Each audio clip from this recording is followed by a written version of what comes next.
చేద్దాం అనుకుంటున్నా. దానికి కావాల్సిన పదార్థాలు ఏంటంటే ఫస్ట్ వచ్చేసి కొత్తిమీర అండ్ పుదీనా, పచ్చిమిర్చి, ఈ బే లీవ్స్ వేసుకుంటే వేసుకోండి, లేకపోతే లేదు. చిన్నగా తరిమిన టొమాటో మీడియం సైజు, ఉల్లిపాయ మీడియం సైజు అండ్ వెల్లుల్లి, అల్లం, చెక్క, లవంగ, ఇలాచి. ముందుగా ఇదంతా వేయించి పేస్ట్ చేసి పెట్టుకోవాలి. ఇలా కొద్దిగా ఆయిల్ వేసుకోండి, నాకు కావలసినంత వేసుకోవచ్చు. ఇలా ఆయిల్ హీట్ అయ్యాక ముందుగా చెక్క అండ్ లవంగ, ఇలాచి కొంచెం ఇలా ఇది చేసుకొనేసేయండి. తర్వాత ఆనియన్ వేసి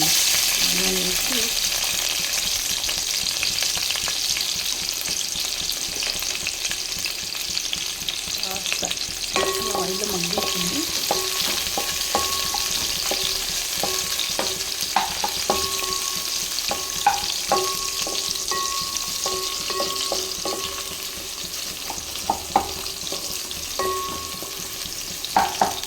కాస్త ఇలా అయ్యాక మళ్ళీ బ్రౌనిష్గా చేసుకోకూడదు దీన్ని. కాస్త అల్లం అండ్ వెల్లుల్లి వేసుకోవాలి.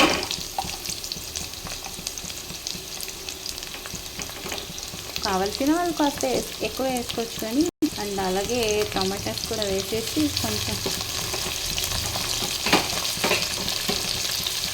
ఇలా కలిపేసుకోండి. కొంచెం మగ్గితే కాస్త కొంచెం ఎర్రగా అయ్యేలా. అండ్ తర్వాత పచ్చిమిర్చి వేసుకోండి అండ్ కొత్తిమీర అండ్ పుదీనా అన్నీ వేసుకునేసి కాస్త ఆయిల్లో కొంచెం మగ్గనిస్తే చాలు.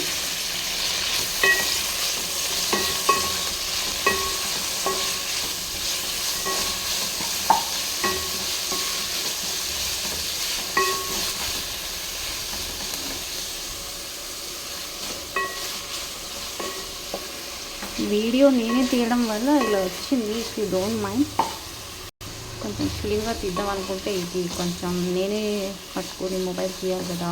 సో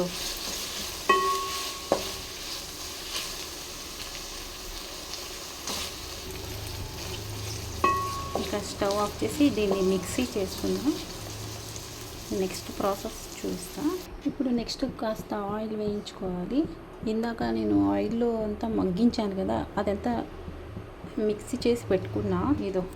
ఇదే చూడండి, మిక్సీ చేసి పెట్టుకున్నా. అండ్ నెక్స్ట్ మళ్ళీ ఇవన్నీ మళ్ళీ కొత్తిమీర, పుదీనా అండ్ ఆనియన్ కట్ చేసుకున్నా, టమాటో, చెక్క అండ్ బిర్యానీ మసాలా వస్తాయి కదండి, అవి కూడా వేయచ్చు. And elaichi. నెక్స్ట్ చూద్దాం. అండ్ ఆల్రెడీ నేను రైస్ సోక్ చేసుకొని అంత నీరంతా తీసేసా, పక్కన పెట్టుకున్నా. ఇప్పుడు నెక్స్ట్ చూద్దామని సేమ్ అలానే కాస్త చెక్క వేద్దాం అండ్ ఇలాచి అండ్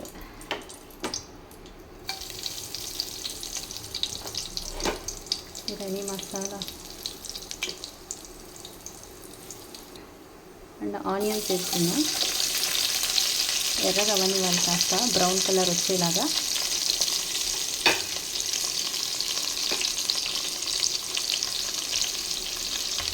కాస్త ఉప్పు వేస్తే త్వరగా రెండు అవుతాయి. స్మెల్ సూపర్ ఉందండి.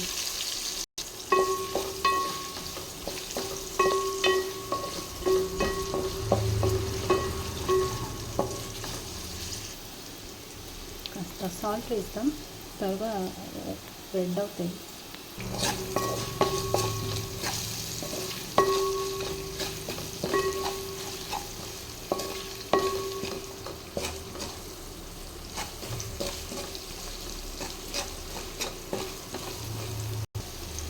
ఈ ఆనియన్స్ ఉన్నాయి కదా, మా ఆయనకి ఎక్కువ రెడ్గా అవుతే నచ్చదండి.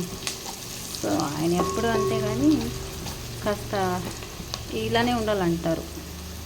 సరే, ఇప్పుడు టొమాటోస్ తీసుకున్నాం. కాస్త మగ్గాక కొత్తిమీర అండ్ పుదీనా వేసుకొని వేస్తే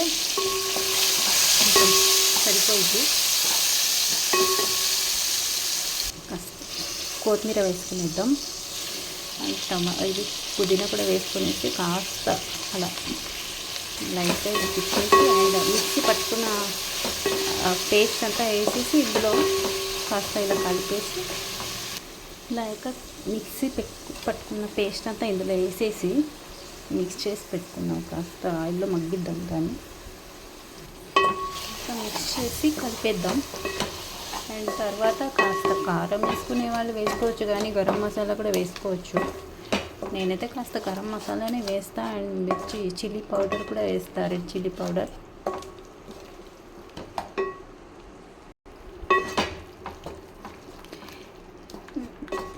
ఇది అయ్యాక కాస్త చిల్లీ పౌడర్ గరం మసాలా వేస్తే బాగానే ఉంటుంది.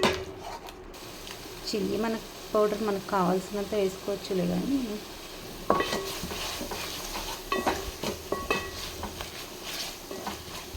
నేను కాస్త గరం మసాలా కూడా వేస్తా.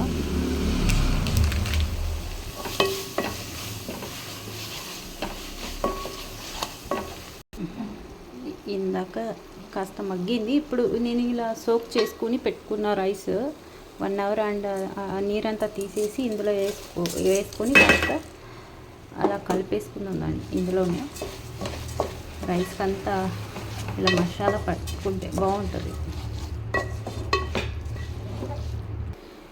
ఈ గ్లాస్ నిండా రైస్ తీసుకున్నా. సో 2 గ్లాసెస్ వాటర్ వేస్తాం. ఇంకొక గ్లాస్ వేద్దాం. ఇప్పుడు కాస్త కలిపేసి ఇలా మూత పెట్టేసి వదిలేసేయండి మీడియం ఫ్లేమ్లో. తర్వాత చూద్దాం.